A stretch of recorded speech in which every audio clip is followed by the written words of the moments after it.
Today we are going to study conservation of plant and animals. This is chapter number 7. So let's study this chapter. और ये जो chapter start कर रहे हैं तो इसका सबसे पहले मीनिंग समझ लेते हैं. कंजर्वेशन मीन्स व्हाट कि इन लोगों को प्रोटेक्ट करना है, प्लांट और एनिमल को प्रोटेक्ट करना है. तो ये इनको क्यों प्रोटेक्शन का ज़रूरत होता है प्लांट और एनिमल का. जैसा कि हमने 7th में देखा था, जो बूझो और पहेली जो फॉरेस्ट गए थे किसके साथ, प्रोफेसर अहमद और टिब्बू के साथ. तो बहुत सारे एक्सपीरियंस जो है उन्हें मिला वहाँ पे. फिर और आपने भी देखा 7th क्लास में कि कैसे फॉरेस्ट हमारे लिए ज़रूरी है, कैसे एनिमल्स हमारे लिए ज़रूरी है. तो वहाँ तो मेन फोकस था फॉरेस्ट पे. यहाँ पे जो है हम लोग कुछ ऐसी चीज़ें देखेंगे. तो वहाँ तो फॉरेस्ट था, लेकिन यहाँ पे कुछ ऐसी चीज़ें देखेंगे, इस चैप्टर में देखने वाले हैं. आप जानते भी होंगे, अनजाने जाने में आप विज़िट भी किए होंगे. नेशनल पार्क, जू, बहुत सारी जगह आप गए होंगे, घूमे होंगे, देखे होंगे एनिमल्स को. तो वो जो वाइल्ड लाइफ सेंचुरी है, वो जो नेशनल पार्क है, उसका ज़रूरत क्यों है, तो क्यों ज़रूरत है. और वहाँ पे अगर कोई हंटिंग करता है, पोचिंग करता है, कुछ भी करता है, तो उन लोग के लिए बहुत ज़्यादा जो है उन्हें जेल भेज दिया जाता है, उन पे कानूनी कार्रवाई होती है. तो आखिर किस लिए, तो ये सारी चीज़ें हैं प्रोटेक्शन के लिए. किसके लिए, एनिमल और जो है पेड़ के प्रोटेक्शन के लिए भी है. एनिमल और mainly animal, then plant also. So क्यों हम लोग प्रोटेक्ट करें, क्यों उनको प्रिजर्व करने का ज़रूरत है. तो ये सारी बातें हम लोग करेंगे और बहुत ही इंटरेस्टिंग होने वाला है. और ये हमारे फ्यूचर के लिए भी ज़रूरत है, क्योंकि ये अगर हम लोग ऐसा प्लानट ये बना दें अर्थ को कि उस पे केवल जो है ह्यूमन ही रहेगा और दूसरा एनिमल्स नहीं रहेगा, तो पूरा जो फूड चेन है, फूड वेब है, जो भी चीज़ें हैं, वो सारा डिस्टर्ब हो जाएगा. और डिस्टर्ब होने के बाद फिर हम भी नहीं बचेंगे. अभी आप देख रहे हैं ग्लोबल वार्मिंग, ये सारी चीज़ें जो है जो अर्थ को फाइनली जो है उसको ख़त्म कर देगी. तो सभी का रहना ज़रूरी है और ये सारी बातें हम लोग इसमें करने वाले हैं. तो बहुत इंटरेस्टिंग ये चैप्टर होने वाला है और बहुत सारी चीज़ें हम लोग सीखने वाले हैं, जो कि आपके फ्यूचर में एज ए ह्यूमन बीइंग भी काम आने वाला, और एज अ जो है for getting a job, for getting for general knowledge. तो ये सब सारी चीज़ें जो है, जो भी कंपटीशन आप फेस करोगे, तो उनमें भी ये काम आने वाला है. ये बहुत ही ज़्यादा इम्पॉर्टेंट चैप्टर है. So let's start this chapter. Now first thing we are going to see deforestation. तो डिफॉरेस्टेशन होते क्या है, what do you mean by deforestation. तो फॉरेस्ट इस वर्ड में आ रहा है और डी वर्ड आ रहा है. इट मीन्स व्हाट कि deforestation means removal of forest, clearing of forest. Forest को जो है जो भी जंगल है उसको काट देना, ख़त्म कर देना. और ये क्यों ख़त्म किया जा रहा है, डिफॉरेस्टेशन क्यों हो रहा है, क्या कॉजेज़ हैं. तो अगर नेचुरल कॉजेज़ की बात करते हैं तो कभी कभी आपने सुना होगा जंगल में आग लग जाती है, जिसके वजह से डिफॉरेस्टेशन हो रहा है. और डिफॉरेस्टेशन हो जाता है, जंगल साफ़ हो जाता है. और उसके बाद अगर बहुत ज़्यादा सीवियर ड्रॉट आता है, ड्रॉट मीन्स जो सूखा पड़ जाता है, उसके वजह से भी फॉरेस्ट ख़त्म हो जाता है. तो ये तो नेचुरल कॉज हो गया. कभी कभी वॉल्केनिक इरप्शन भी होते हैं, तो बहुत सारे जैसे कभी कभी क्या होता है कि अर्थक्वेक भी हो सकता है, फ्लड भी हो सकता है. तो ये सारे कॉजेज़ भी हो सकते हैं. लेकिन जब हम आर्टिफिशियल कॉज की बात करेंगे, जो आर्टिफिशियल मीन्स व्हाट, कहने का मतलब है कि जो मेन मेड कॉज है, जो इंसान की वजह से कॉज है, वो सबसे पहले क्या होगा. अगर इस तरह का कोई भी रीज़न लिखना है तो सबसे पहला है इंक्रीजिंग पॉपुलेशन. सबसे पहला क्यों डिफॉरेस्टेशन हो रहा है, इंक्रीजिंग पॉपुलेशन. पॉपुलेशन इंक्रीज़ होगा, लोग इंक्रीज़ होंगे. पहले क्या करेंगे, लोग इंक्रीज़ हो गए, उनको खाने के लिए खाना चाहिए. तो खाना कहाँ से आएगा, ग्रेन कहाँ से आएंगे, वो आएंगे फील्ड से, वो आएंगे फार्म से, वो आएंगे जो है फार्म लैंड से आएंगे. और ये फार्म लैंड कैसे बनाया जाता है, खेती के लिए ज़मीन कैसे तैयार किया जाता है, जंगल को काट के. तो डिफॉरेस्टेशन होता है. तो जब लोग बढ़ेंगे तो एग्रीकल्चरल एक्टिविटी बढ़ेगी. एग्रीकल्चरल एक्टिविटी के लिए क्या चाहिए, लैंड चाहिए, और लैंड के लिए जंगल साफ़ करना है. तो इस तरह होती है. फर्स्ट होगा population, then increasing what? Agricultural activity. Then last is industrial activity, increasing industrial activity. तो इंडस्ट्रियल एक्टिविटी का मतलब है कि इंडस्ट्री जैसे ही इंक्रीज होंगे, क्योंकि लोग बढ़ेंगे, लोगों को खाना चाहिए, लोगों को कपड़ा चाहिए, तो ये कपड़ा और जो भी चीज़ें हैं वो कहाँ से आएंगी? वो आएंगी आपका इंडस्ट्री से। तो ये इंडस्ट्री कैसे बनेंगे? इंडस्ट्री जंगल को काट के बनेंगे। और इंडस्ट्री में सामान कैसे बनेगा? वो जंगल से मिलेगा। तो ये जो होगा ये जो जो भी एक्टिविटी है ये मैन मेड है, जो भी रीज़न है ये मैन मेड है। तो अब पॉपुलेशन अगर बढ़ेगा तो ये सब तो होंगी, पॉपुलेशन बढ़ेगा तो लैंड चाहिए, रहने के लिए घर चाहिए, घर कहाँ से मिलेगा? जंगल को काट के। फिर जो है घर में फर्नीचर चाहिए, वो कहाँ से मिलेंगे? जंगल को काट के। तो ये सारे रीज़न हैं जो कि आप देख सकते हैं यहाँ पे। तो कल्टीवेशन के लिए लैंड चाहिए, हाउस फैक्ट्रीज़ के लिए और फर्नीचर के लिए वुड चाहिए।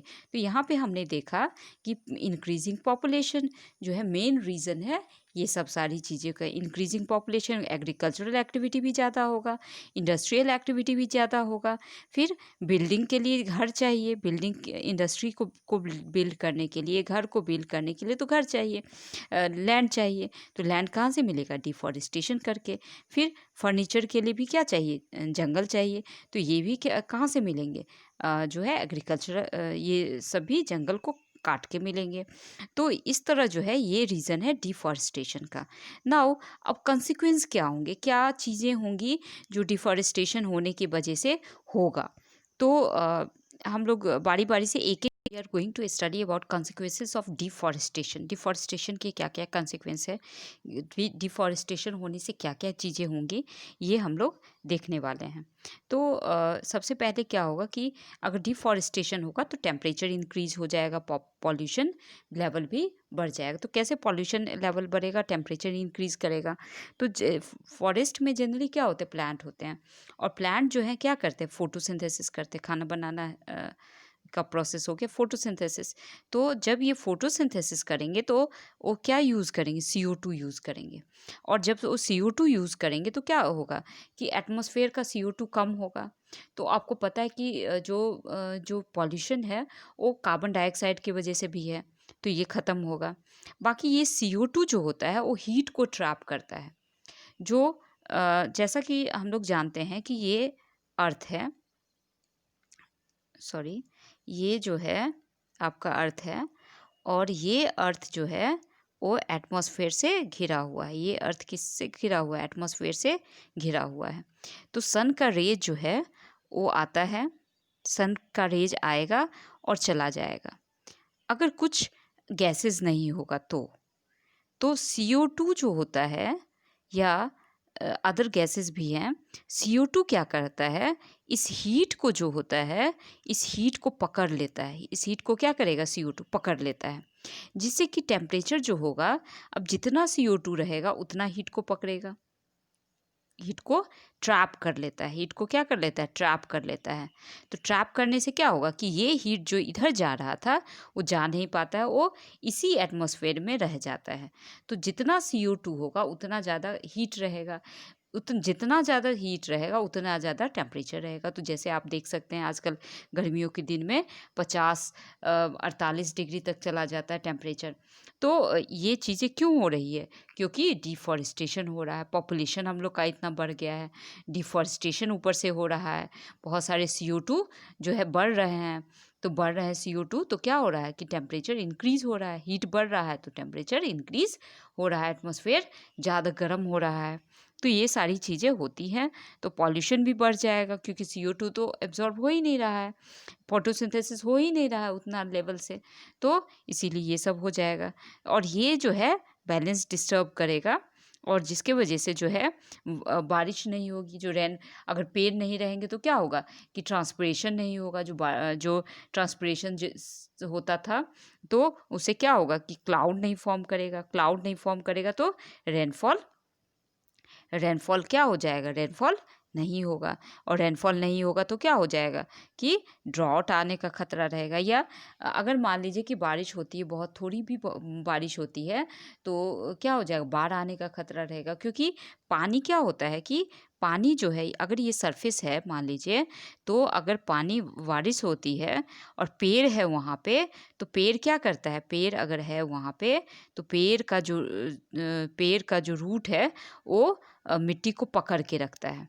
और मिट्टी को पकड़ के रखने के बाद क्या होता है कि ये जो पानी है, और मिट्टी को पकड़ के भी रखता है, और ये पानी जो बारिश का पानी है उसको एब्जॉर्ब कर लेता है। तो जितना पेड़ रहेगा उतना एब्जॉर्प्शन ज़्यादा होगा, उतना ऊपर जो पानी जो होगा वो कम होगा। लेकिन जैसे ही पानी, अगर मान लो कि कोई पेड़ नहीं है, अगर मान लीजिए कोई पेड़ नहीं है, तो क्या होगा, जो भी बारिश होगा वो तो एब्जॉर्ब होगा नहीं, वो तो ऊपर रहेगा, तो उतना लेवल बढ़ता जाएगा और फ्लड आने का ज़्यादा खतरा होगा। तो ये सारी चीज़ें यहाँ पे होंगी। नाउ डिफॉरेस्टेशन से क्या होगा, एक तो ड्रॉट होगा, ये तो बता चुकी हूँ। नेक्स्ट जो होगा कि जो ये क्या करेगा, सॉइल की प्रॉपर्टीज़ को चेंज कर देगा, सॉइल की प्रॉपर्टीज़ को चेंज कर देगा डिफॉरेस्टेशन।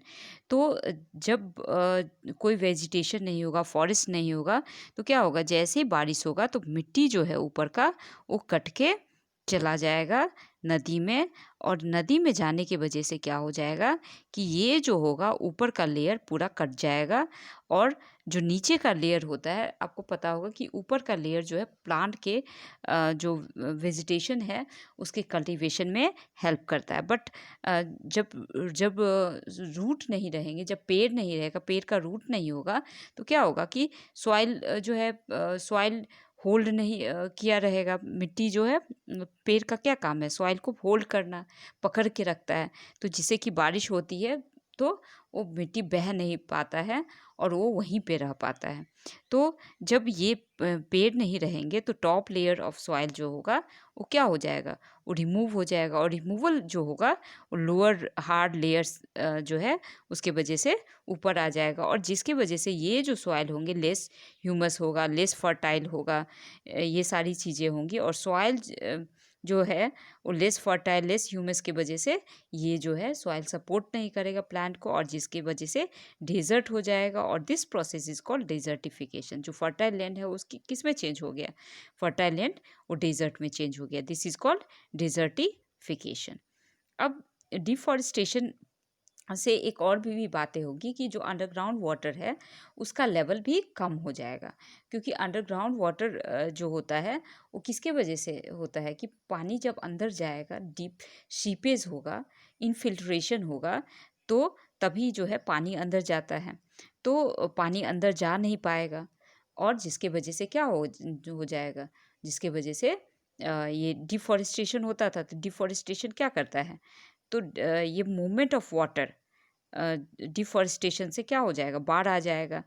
बाढ़ आ जाएगा तो जो भी उसका न्यूट्रिएंट है, जो भी कुछ है, वो जो है वो पूरा टेक्सचर ही चेंज हो जाएगा, और जिसके वजह से जो सॉइल एब्जॉर्ब करने का कैपेसिटी था, पानी को एब्जॉर्ब करने का कैपेसिटी, जो पोरस था, होल्डिंग कैपेसिटी, वो भी चेंज हो जाएगा, और बहुत सारी चीज़ें इनसे होंगी, और जो कि हमारे लाइफ को इफ़ेक्ट करेगा। तो आप देख सकते हैं कि कैसे डिफॉरेस्टेशन से कितनी सारी प्रॉब्लम क्रिएट हो रही है।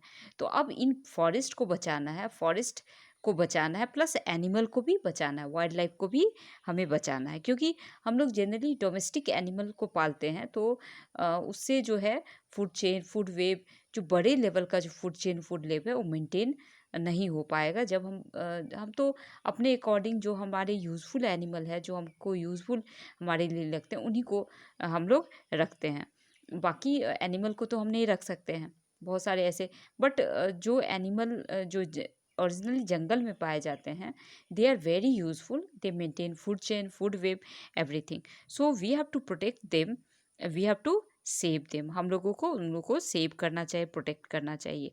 अब now we are going to study biosphere. इसको बहुत अच्छे से लर्न करना जरूरी है। बायो मीन्स लिविंग, और स्फीयर तो अर्थ का वो पार्ट जो कि लाइफ को सपोर्ट करता हो। बायो मीन्स व्हाट, लाइफ, जो लाइफ को सपोर्ट करता है, दे आर कॉल्ड बायोस्फीयर।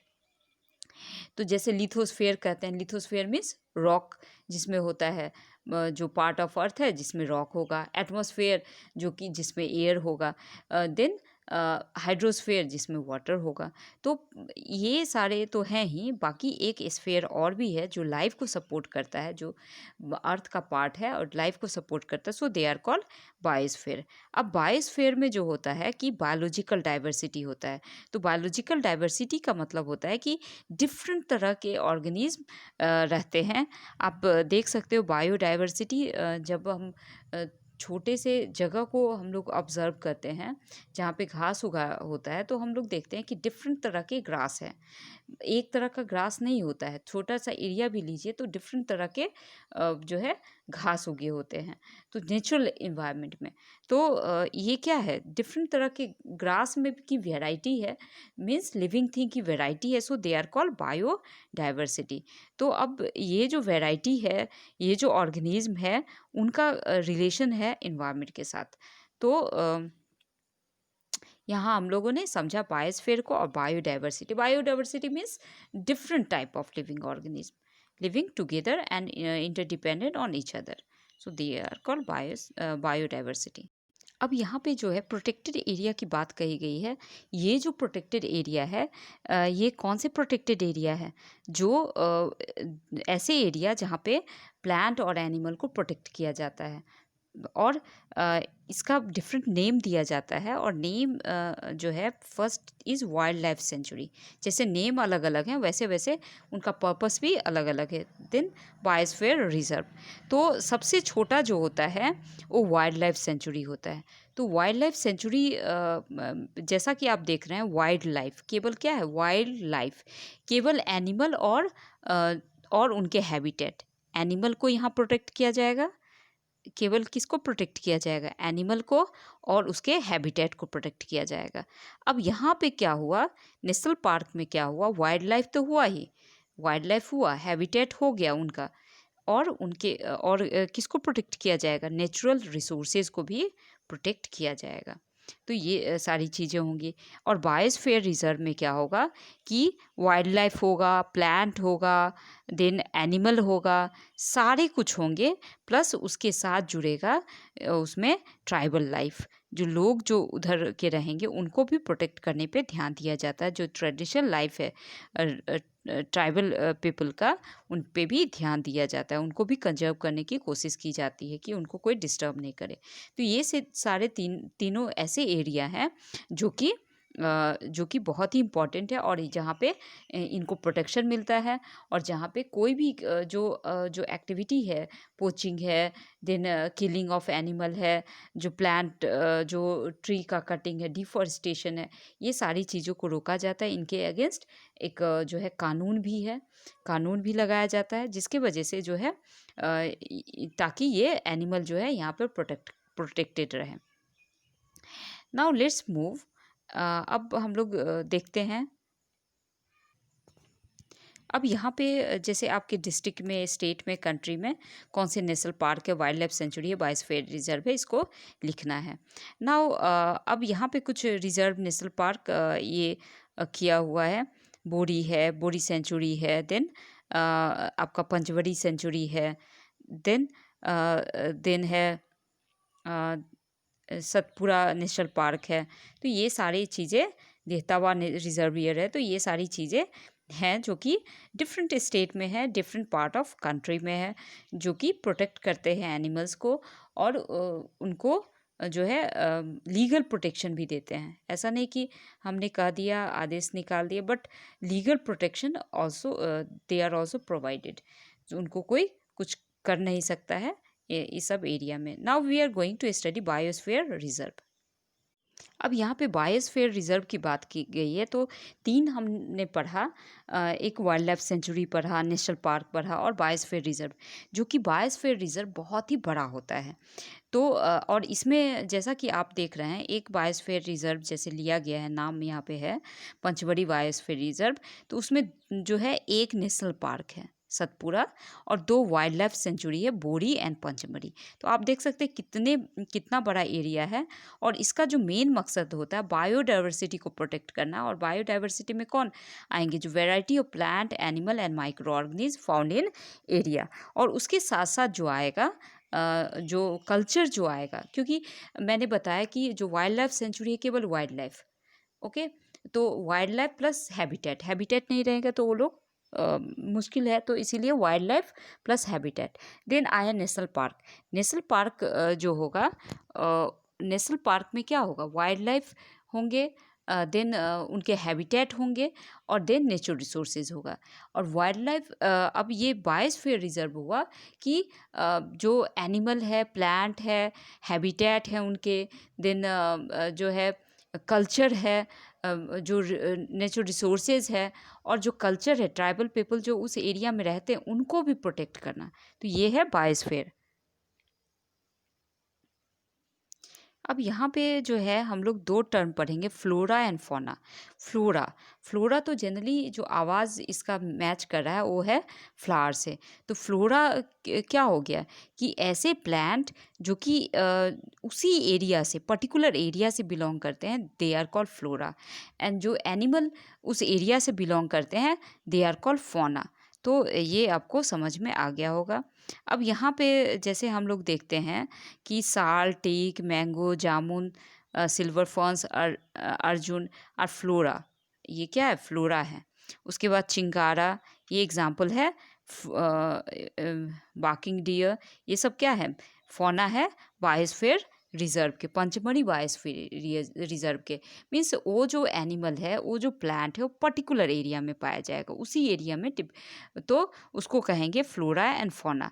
अब ये जो फ्लोरा एंड फौना है, इसको हम प्लांट और एनिमल, ठीक है, प्लांट और एनिमल है, लेकिन जब पर्टिकुलर एरिया में होगा तो उसको वो हो जाएगा, उसको हम फ्लोरा कहेंगे प्लांट को, और एनिमल को कहेंगे फौना। तो जैसा कि आप इधर देख सकते हैं, एनिमल का फिगर देख सकते हैं, वाइल्ड डॉग है, चीतल है, देन वुल्फ है, ये सारे एनिमल हैं यहाँ पे जो देख सकते हैं, जो कि फ्लोरा एंड फौना है। अब है एंडेमिक स्पीसीज। अब क्या है? एंडेमिक स्पीसीज है। तो एंडेमिक स्पीसीज किसको कहते हैं? अब यहाँ पे हम लोग पढ़ेंगे एंडेमिक स्पीसीज।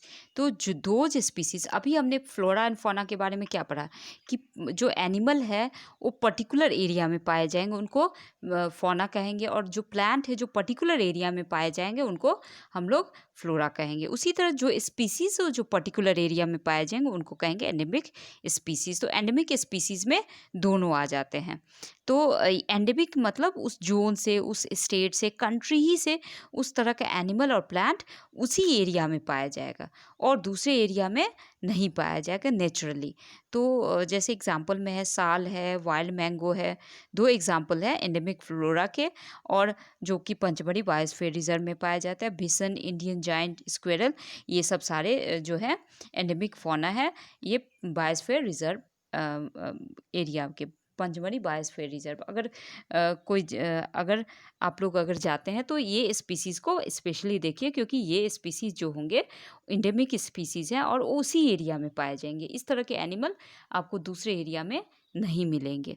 तो अब ये प्रोफेसर अहमद जो है, जो कि हम लोग 7th में पढ़े थे, उसी का ये कंटिन्यू चैप्टर है। तो उसमें जो है हमने, क्योंकि एक ही चैप्टर में सारे कुछ उसमें हम लोग पर्टिकुलर फॉरेस्ट के बारे में पढ़े थे, लेकिन यहाँ पे जो बात हो रही है एनिमल की बात हो रही है। तो प्लांट और एनिमल दोनों क्या है? एक दूसरे पे डिपेंडेंट है, एक दूसरे से रिलेटेड है। तो अगर हम प्लांट की बात हम उस चैप्टर में किए पूरे अच्छे से, तो यहाँ पे हम लोग एनिमल की बात कर रहे हैं।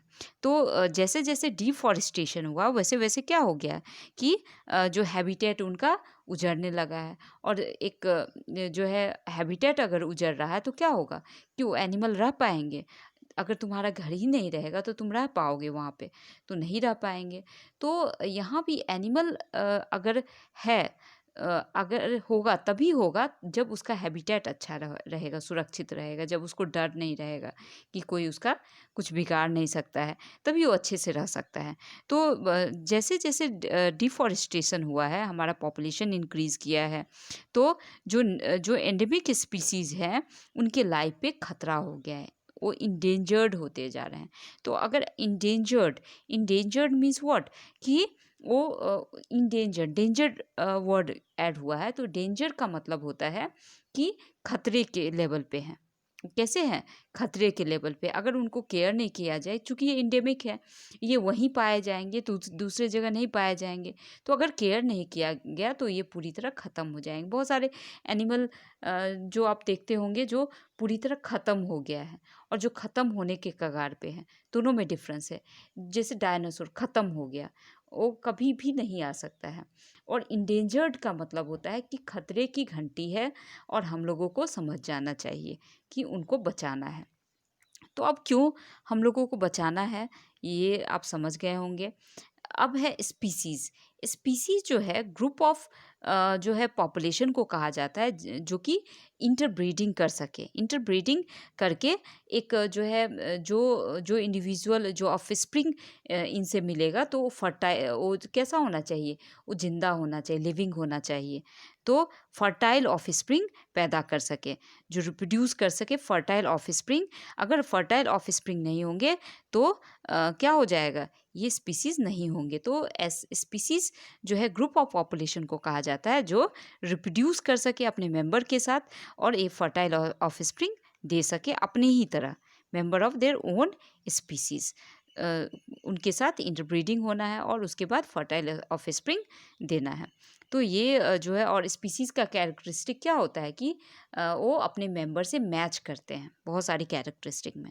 तो ये जो है, अब ये पता लगाना है कि एंडेमिक प्लांट और एनिमल के बारे में अपने रीजन का। ना वाइल्ड लाइफ सेंचुरी, तो वाइल्ड लाइफ सेंचुरी जो कि हम लोग देखे थे सबसे छोटा था, लेकिन बहुत ही इम्पोर्टेंट। यहीं से जो है इम्पोर्टेंट यहाँ पे शुरू होता है, बट ये छोटा है, बट यहाँ पे पूरी तरह प्रोहिबिटेड है किलिंग, पोचिंग, कैप्चरिंग एनिमल्स। तो पहले क्या होता था, राजा शिकार करने के लिए जाते थे, कोई काम नहीं होता, राजा शिकार करने के लिए जाते जंगल में, शेर मार के वो अपने कमरे में लगा देते थे और सबको सुनाते थे कि देखो मैंने शेर मार दिया, मैंने जो है बड़े एनिमल को मार दिया। बट अभी अगर ऐसा कोई करेगा तो क्या होगा कि कोई आएगा और उसके यहाँ क्या आएगी, पुलिस आएगी, वो एक को बताएगा, वो जाके पुलिस में खबर कर देगा, पुलिस आएगी उसको जेल में ले जाएगी और उसका जो भी होगा उसको जब्त कर लेगा, उसका खाल को, जो भी एनिमल है, और उस पे बहुत सारे जो है सज़ा सुनाएगी, कोर्ट उसको बहुत सारा सज़ा सुनाएगी। तो ये अभी क्यों ये सब पॉसिबल हो गया है, ये सब पॉसिबल हुआ है कि जो है यहाँ पे लॉ जो है यहाँ पे काम करती है, पनिशेबल, उनको पनिश किया जाता है अगर इस तरह का काम करते हैं, एनिमल को मारते हैं, एनिमल को डिस्टर्ब करते हैं। तो वाइल्ड लाइफ सेंचुरी में तो उनको उन पे कड़ी से कड़ी सज़ा का प्रावधान किया गया है, जिससे कि कोई भी एनिमल, कोई भी ह्यूमन जो है उनको डिस्टर्ब नहीं करे। तो ये सारी चीज़ें हैं यहाँ पे। पीपल जो है कुछ चीज़ें वो लोग कर सकते हैं, अलाउड है, कुछ एक्टिविटीज़ अलाउड है, जिनमें कि ग्रेजिंग है, वो अपने एनिमल को जो है चरा सकते हैं। उसके बाद है ना मेडिसिनल प्लांट, फायरवुड, ये सब कलेक्ट कर सकते हैं फॉरेस्ट से। बाकी एनिमल को डिस्टर्ब करना जो है ये जो है लॉ बनाया गया है। नाउ बहुत सारे एनिमल जो है थ्रीटेंड वाइल्ड एनिमल है, it means they are verge of distinction, extinction. तो ये जो है एनिमल ऐसे हैं, उनको अगर केयर नहीं किया जाए तो वो जो है ख़त्म होने के कगार पे हैं, तो इसीलिए उन पे ज़्यादा जो ध्यान दिया जाता है। तो ये एनिमल कुछ हैं, जैसे एनिमल है ब्लैक बक है, वाइट आइड बक है, एलिफेंट है, गोल्डन कैट है, पिंक हेडेड डक है, घड़ियाल, मार्श क्रोकोडाइल है, पाइथन है, राइनोसोरस है। ये सब सारे एनिमल जो हैं उनको प्रोटेक्शन दिया जाता है इन सेंचुरीज में। अब अब यहाँ पे जो सेंचुरी जो है यूनिक लैंडस्केप, यहाँ पे बहुत अच्छे से ये सेंचुरी बना हुआ है जिसमें कि फॉरेस्ट भी है, माउंटेन फॉरेस्ट भी है और बुश लैंड भी है जो डेल्टा ऑफ बिग रिवर, जो बहुत सारे रिवर जो है समुद्र से जब मिलती है तो एक डेल्टा बनाती है, तो उस तरह का एरिया इसको प्रोवाइड किया गया है। अब यहाँ पे लेकिन क्या हो गया, इतना सब कुछ करने के बाद भी क्या हो गया कि प्रोटेक्शन एनिमल को नहीं मिल पाता, प्रोटेक्शन फॉरेस्ट को नहीं मिल पाता, क्योंकि बहुत सारे लोग क्या करते हैं, धीरे धीरे जंगल को छोटा करते जा रहे हैं। वो क्या करते हैं कि जंगल को काट के वो अपना घर बनाते जा रहे हैं और जंगल जो है कैसा हो रहा, श्रिंक करता जा रहा है, सिकुड़ता जा रहा है। तो ये सब चीज़ें हो रही, इनक्रोच कर देते, इनक्रोच मीन्स उसको जो भी फॉरेस्ट है, जो भी उसको उसको डिस्ट्रॉय करके घर बनाने की कोशिश करते हैं। तो ये सब सारी चीज़ें होती है। और और भी कुछ प्लेसेस हैं जहाँ पे एनिमल रहते हैं, जैसे जू है, और आपने जू देखा होगा। Now we are going to study nature park in next chapter, so next part. So thank you.